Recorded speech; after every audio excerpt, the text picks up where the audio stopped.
parábola del trigo de la cizaña nos desafía a poder descubrir la pedagogía de Dios, es decir, a poder entender en qué consiste el reino de Dios. Se parece, dice, a un campo donde hay trigo y cizaña.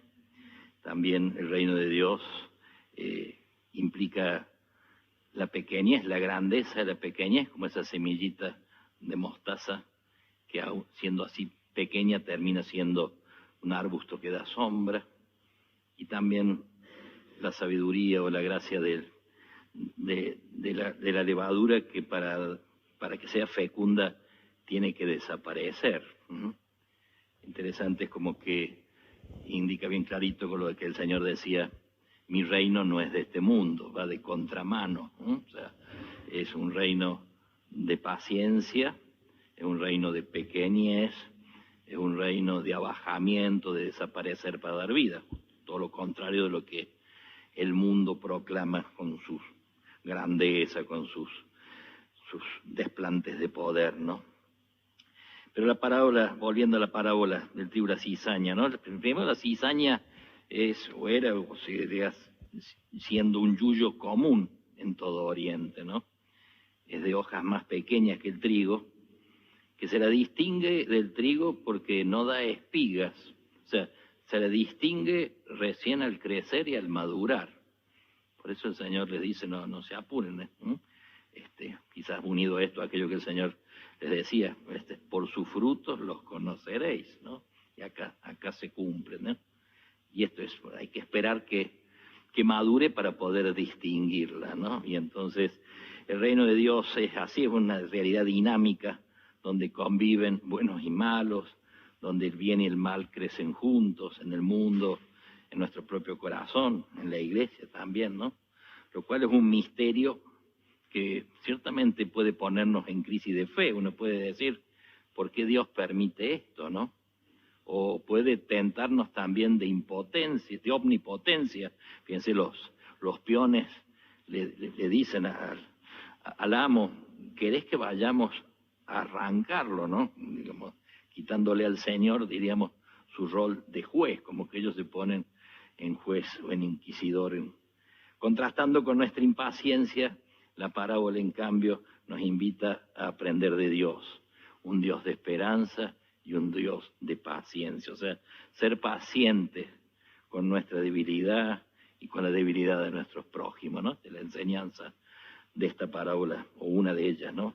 Y eso se constituye en un golpe mortal a los integrismos, a los fanatismos, a la intolerancia, a las furias apocalípticas que a veces da entre nosotros en la iglesia, ¿no? Es un cachetazo a quienes pretenden demostrar las propias virtudes denunciando culpas ajenas. Es un cachetazo a quienes creen que son fieles porque se hacen investigadores de las infidelidades del prójimo. Aquí el juez es Jesús, alguien que más que hacerse temer nos invita a amar, que su política es la misericordia, que su diplomacia es la compasión, que detenta su poder para perdonar. Pero además Jesús dio la vida por nosotros.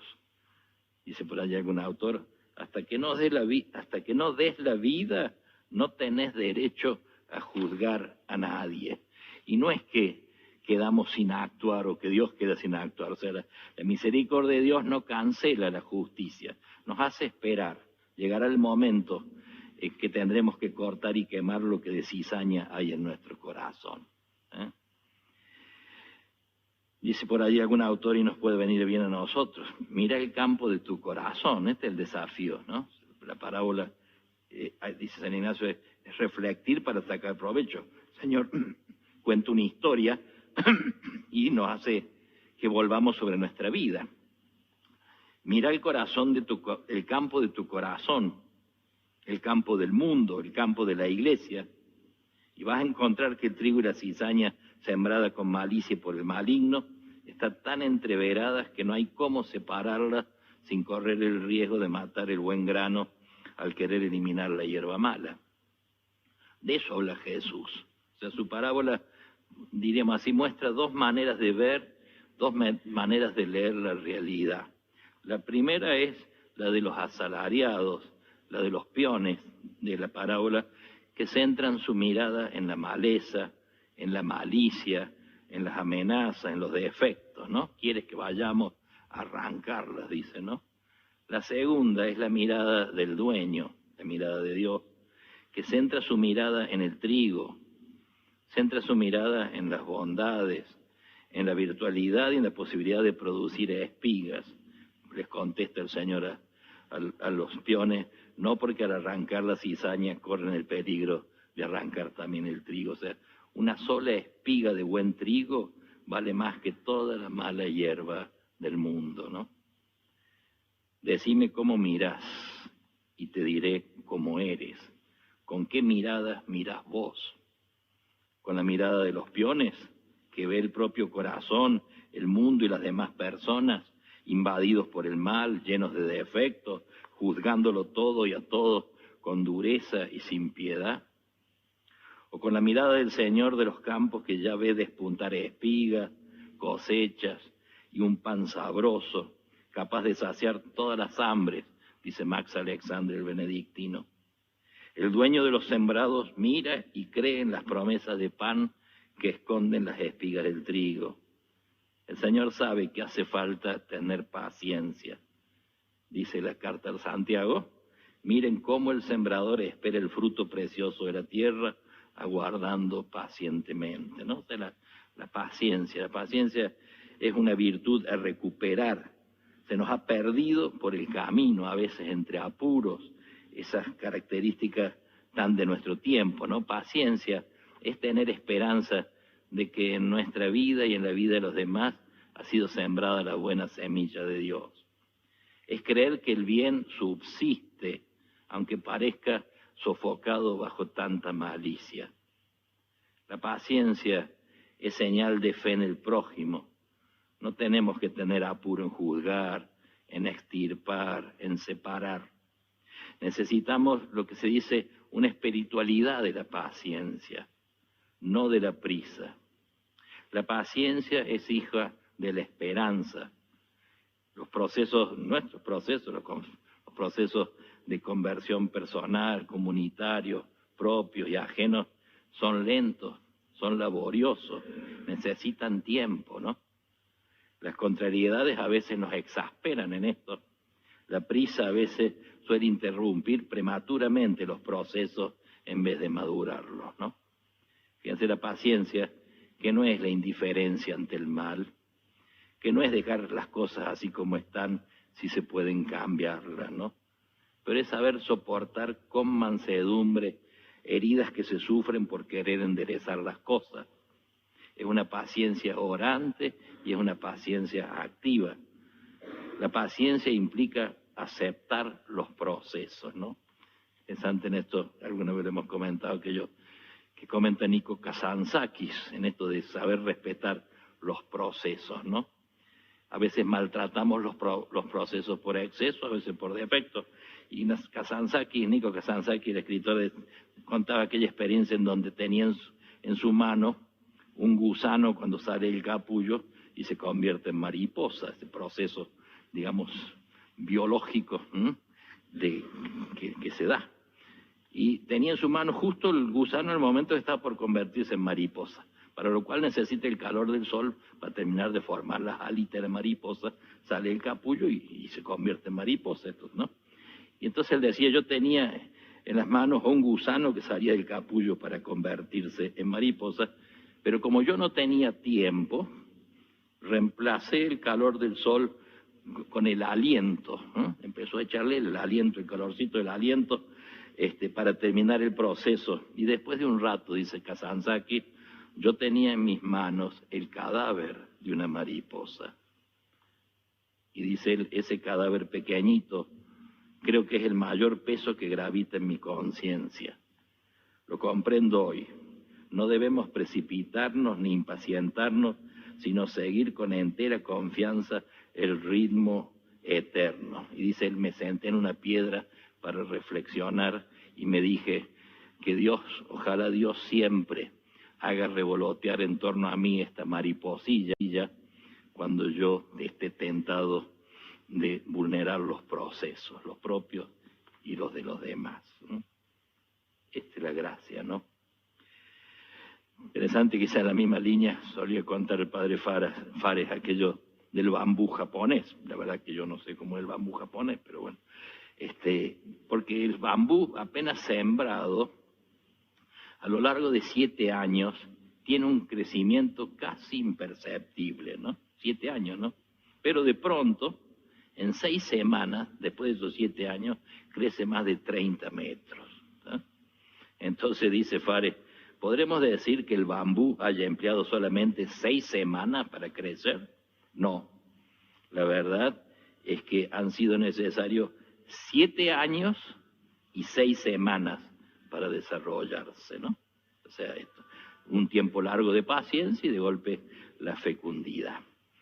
Por lo tanto, que podamos nosotros pedirle al Señor, perdón, Señor, por mis apuros, perdón por las veces que hice de juez en lugar tuyo, no siendo benévolo sino intolerante con mi impaciencia. Piedad, Dios mío, por mi falta de esperanza. Y también, gracias, Señor. Te bendigo por toda tu paciencia para conmigo y por la de mis hermanos y hermanas en humanidad. Se decía Ramón Cue, aquel que escribiera Mi Cristo Roto, un clásico, tiene también un libro sobre la alegría. Y allí toman justamente la alegría frente a la cizaña, dice, ¿no? Dice, ¿que hay cizaña? Dice, no importa, lo sabe el amo de Dios, ¿no? No importa, lo sabe el amo, que se alegren los trigos, es lindo el campo. Que crece la cizaña, trigo crece más alto. No hables de la cizaña, ella habla demasiado. Mira el trigo, no mires a la cizaña tanto. Cizaña en toneladas, de trigo basta un grano. Y en todo caso, lo sabe el amo, que se alegren los trigos, es lindo el campo.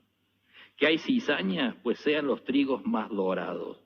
Que crezca en los trigos más apretado el grano. El trigo que se angustia no es trigo limpio, es falso. La cizaña es tristeza, el trigo es luz y es cántico, y en todo caso lo sabe el amo. Que se alegren los trigos, es lindo el campo. Con esta gracia linda, hoy también recordamos en esta parroquia de San Joaquín y Santana a nuestros abuelos, a nuestros mayores, ¿no?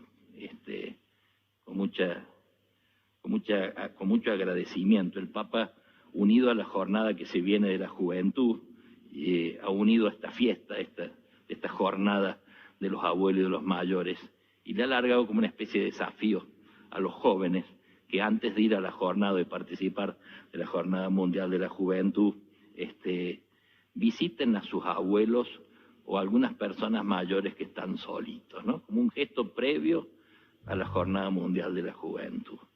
Y creo que eso nos puede hacer bien también a nosotros, ¿no? Uno puede llevarlo, como decimos, de deber para la casa, como decimos, ¿no? O sea, poder pensar, quizás a veces uno va por los ritmos nuestros, va postergando visitas, va postergando un llamado. Muchas veces decimos, ya voy a ir, ¿m?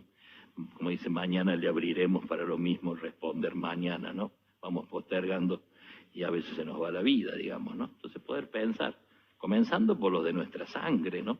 Quizás el abuelo o algún pariente nuestro, o alguna tía o tío solito ya mayor, o algún vecino, esas figuras que uno sabe que allí están, que a veces no son fáciles de tratar, que a veces cuesta dialogar, que a veces son repetitivos, en fin, cada uno.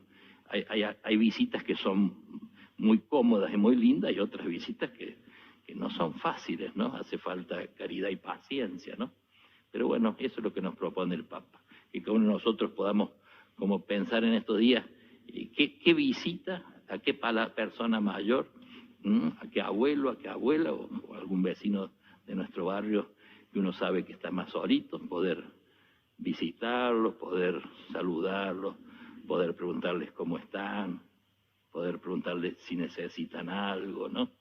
Cuántas veces una llamadita te salva el día y a veces te salva la vida incluso, ¿no? En fin, así que creo que esto, ¿no? Y agradecer por la figura de nuestros abuelos, ¿no? Como decía por allí, si alguno no lo tiene, ¿no?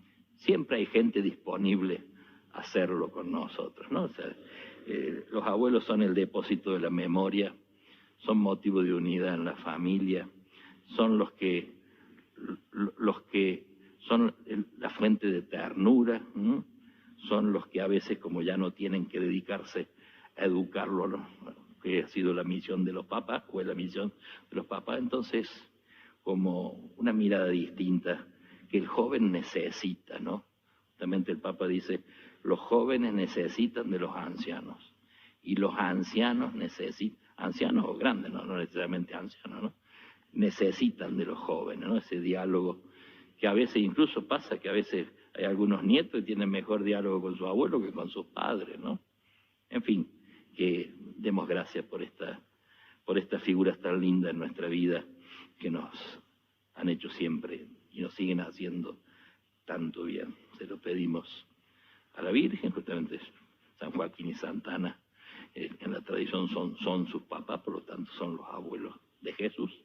Le pedimos a la Virgen, le pedimos a Joaquín y Ana que nos sigan cuidando desde el cielo, y nosotros nos comprometemos esta semana especialmente al cuidado cariñoso de un abuelo, de una abuela o de alguna persona mayor que esté más solita. Que así sea.